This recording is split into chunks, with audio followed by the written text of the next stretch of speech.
আজি তোমালোকৰ আগত দেখুৱাম যে 4th সেমিষ্টাৰৰ পলিটিক্যাল সায়েন্স সাবজেক্ট আৰু সিলেবাস তো ইয়াত দিয়া আছে যে as per NEP syllabus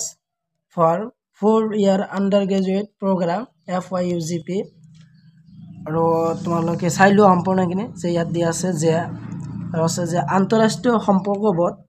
আন্ডাৰষ্টেণ্ডিং international relations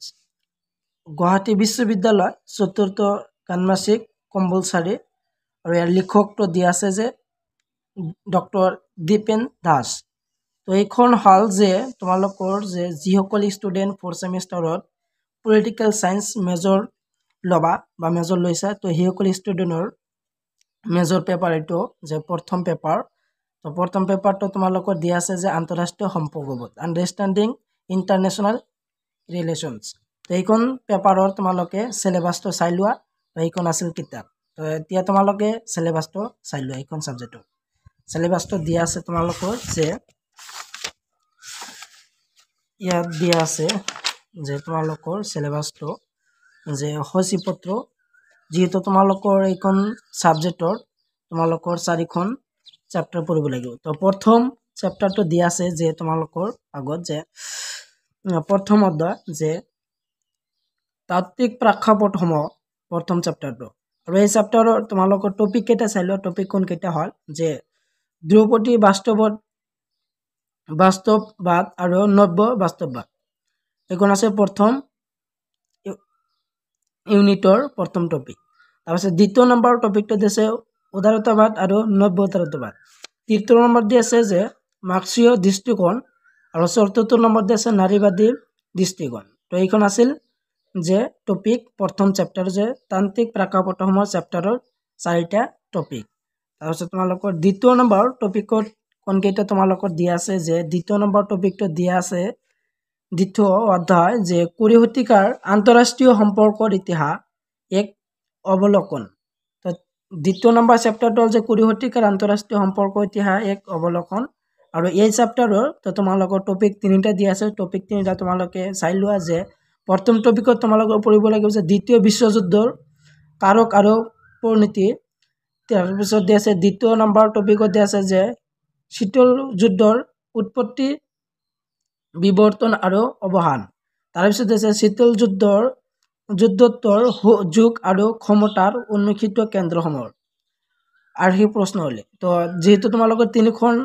topic দিয়া আছে দ্বিতীয় নম্বৰ চ্যাপ্টাৰৰ বা দ্বিতীয় নম্বৰ অধ্যায়ৰ 3খন টপিক তোমালোকে পঢ়িব লাগিব তাৰপিছত তোমালোকৰ যে তৃতীয় নম্বৰ অধ্যায়টো হল যে তৃতীয় নম্বৰ অধ্যায় তোমালোকৰ পঢ়িব লাগিব যে বিশ্ব অৰ্থনীতি তো বিশ্ব অৰ্থনীতিৰ বিষয় তোমালোকৰ তৃতীয় নম্বৰ চ্যাপ্টাৰ পঢ়িব লাগিব তো বিশ্ব অৰ্থনীতিৰ টপিক এটা চাই লোৱা তো টপিক এটা তোমালোকে চাই লোৱা যে প্ৰথম টপিকটো দি আছে যে বিশ্বজনীন অৰ্থনৈতিক শৃংখলা আৰু ব্ৰেটিন উডছ প্ৰতিষ্ঠান IMF বিশ্ব বেংক আৰু বিশ্ব বাণিজ্য সংস্থা প্ৰথম টপিকটো কল তাৰপিছত তোমালোকৰ দ্বিতীয় নম্বৰ টপিকত দিয়া আছে নব্য উদাৰ অৰ্থনৈতিক নীতি অৰ্থনৈতিক বিশ্বায়ন আৰু অধিৰাষ্ট্ৰীয় নিগমসমূহ তাৰপিছত দিয়া আছে আঞ্চলিকতাবাদ আৰু আঞ্চলিক অৰ্থনৈতিক গোট এছিয়ান আৰু ইউৰোপীয় সংঘ তাৰপিছত দিয়া আছে যে উদয়মান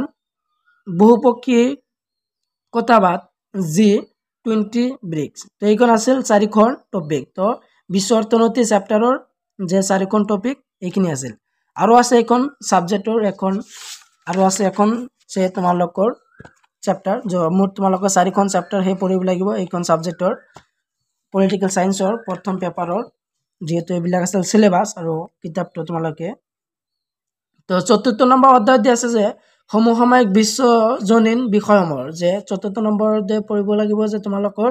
যে সমসাময়িক বিশ্বজনীন বিষয়সমূহ এই টপিকটো প্ৰথম দিয়া আছে পাৰিপাৰ্শ্বিক বিষয় আন্তঃৰাষ্ট্ৰীয় সন্ত্ৰাসবাদ তাৰপিছত দিয়া আছে তৃতীয় নম্বৰ টপিক দিছে মানৱ নিৰাপত্তাৰ ওপৰত তোমালোকৰ পঢ়িব লাগিব তাৰপিছত প্ৰব্ৰজন তো মোৰ 4খন তোমালোকৰ টপিক পঢ়িব লাগিব চতুৰ্থ নম্বৰ অধ্যায়ৰ যে সমসাময়িক বিশ্বজনীন বিষয়সমূহ এইখন আছিল তোমালোকৰ সিলেবাস